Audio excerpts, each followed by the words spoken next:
আসসালামু আলাইকুম। কেমন আছেন সবাই? আশা করছি সবাই অনেক বেশি ভালো আছেন। আলহামদুলিল্লাহ আমরাও ভালো আছি। এই তো গাছগুলোকে একটু স্প্রে করে দিচ্ছি। আজ আমি আপনাদের সাথে শেয়ার করব আমার নিজের হাতে বানানো কিছু ফুলের টব আর একদম ফেলে দেওয়া জিনিস দিয়ে কিভাবে আমি ক্যান্ডেল তৈরি করলাম। আশা করছি পুরো ভিডিওটা জুড়ে আমার সাথেই থাকবেন।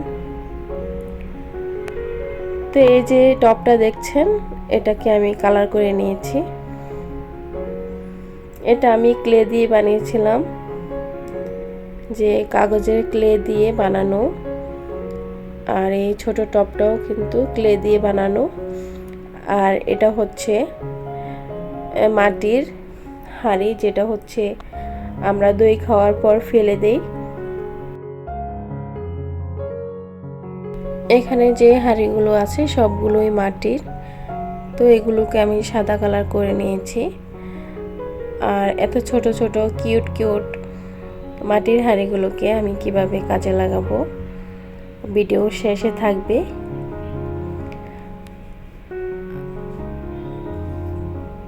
তো আমি সবগুলোকে কালার করে নিয়েছি।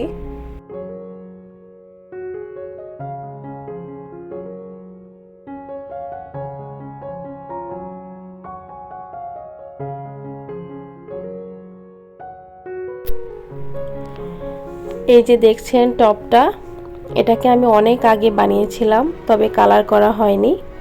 তো এটাকেও কালার করে নিলাম। আর এই যে দেখছেন, এটা হচ্ছে একটা দইয়ের হাঁড়ি। এটা দেখে হয়তো সবাই চিনে গেছেন। এগুলো আসলে আমরা সচরাচর ফেলেই দিই। তো আমি এগুলোকে না ফেলে একটু কালার করে নিয়েছি। আর এটাকে আমি কি কাজে লাগাবো সেটাও কিন্তু ভিডিওর শেষে আপনাদের সাথে শেয়ার করব। আর দেখুন, কালার করার পর কিন্তু একদমই বোঝা যাচ্ছে না। এখন কিন্তু বেশ ভালোই লাগছে দেখতে। আর এই যে টপটা, তো এটাকে আমি কালার করে নিচ্ছি। কেউ কিছু মনে করবেন না, আমি এটা কটন বাদ দিয়ে কালারটা করে নিচ্ছি। আসলে আমার একদম ছোট তুলি ছিল না, এই কারণেই। আর হচ্ছে কটন বাদ দিয়ে করলে কালারের ফিনিশিংটা খুব সুন্দর আসে, এই কারণেই। এই যে দেখুন, এগুলোকে আমি কালার করে নিয়েছি।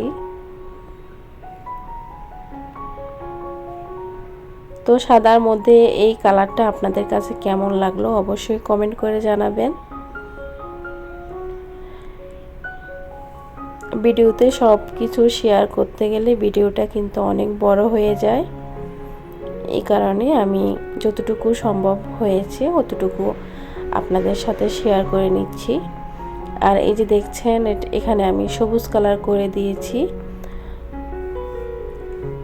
যদি কালারটা বেশি গাঢ় থাকে তো হালকা একটু হলুদ কালার মিক্স করে দিলে যে হালকা সবুজটা হবে।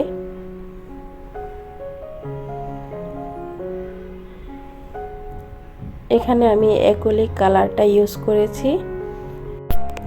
আচ্ছা, আমি এখানে অ্যাক্রিলিক কালারটা ব্যবহার করছি। এই কালারটা একদম খুব তাড়াতাড়ি শুকিয়ে যায়। ফুল করার জন্য এই কালারটা অনেকটাই ভালো। তো আমি এখানে মাঝখানে যে জায়গাটা আছে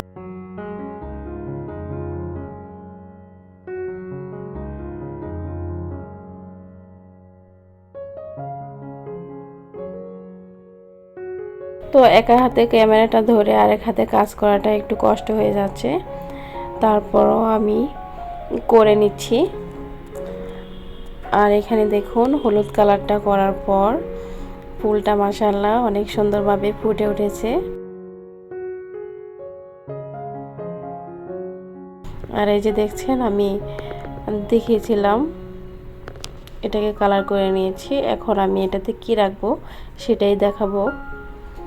আর এইভাবে মাটির হাঁড়িগুলো যদি কালার করে এই টাইপসের ফুলগুলো রাখা হয় তাহলে কিন্তু দেখতে বেশ ভালো লাগবে।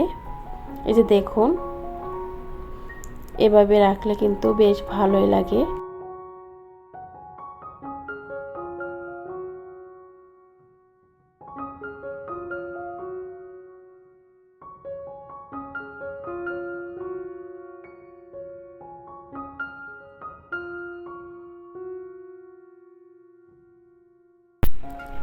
মাটির সবগুলো হাঁড়িকে আমি কালার করে নিয়েছি। আর এই যে দেখুন, এই যে ছোট ছোট মাটির কিউট কিউট হাঁড়িগুলো ছিল, সেগুলোকে আমি ক্যান্ডেল বানিয়েছি। আর এখানে ক্লে দিয়ে ফুলগুলো করে নিয়েছি।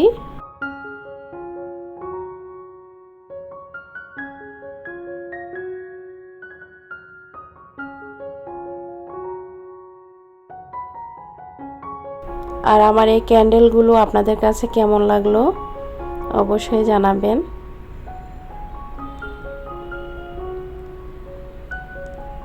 তিনটাকে তিন ডিজাইন করে নিয়েছি। আমি যতটুকু পারি ততটুকুই করেছি। আমি যে একদম ভালো পারি তা কিন্তু না। তারপর হালকা পাতলা ডিজাইন করে নিলাম। তো আমার ফুলের ডিজাইনগুলো আর ক্যান্ডেলগুলো আপনাদের কাছে কেমন লাগলো? যদি ভিডিওটি ভালো লেগে থাকে প্লিজ একটা লাইক করে দিবেন। আজ যারা প্রথম আমার ভিডিওটি দেখছেন, আপনারা চাইলে সাবস্ক্রাইব করে আমার পাশে থেকে যেতে পারেন। আর এই যে ফলগুলো কিন্তু আমি ক্লে দিয়ে বানিয়েছিলাম। আসলে এগুলো আগে করা হয়েছিল, তো এখন আর আসলে এতটা ধৈর্য নেই এগুলো করার মতো। এগুলো অবশ্য অনেকে দেখেছেন, আমি লাইভে শেয়ার করেছিলাম। আর এই যে ফুলের টপটা,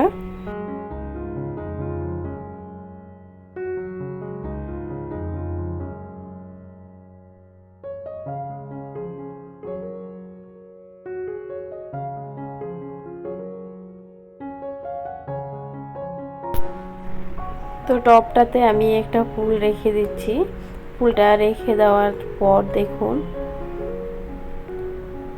মাশাআল্লাহ, এখন কিন্তু এই টপের সৌন্দর্যটা আরো বেড়ে গেল।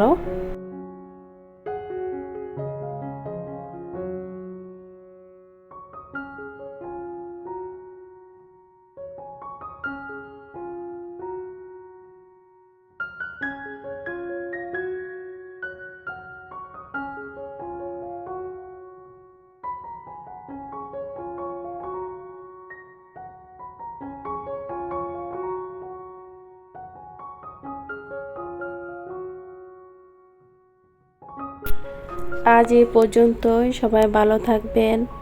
আল্লাহ হাফেজ।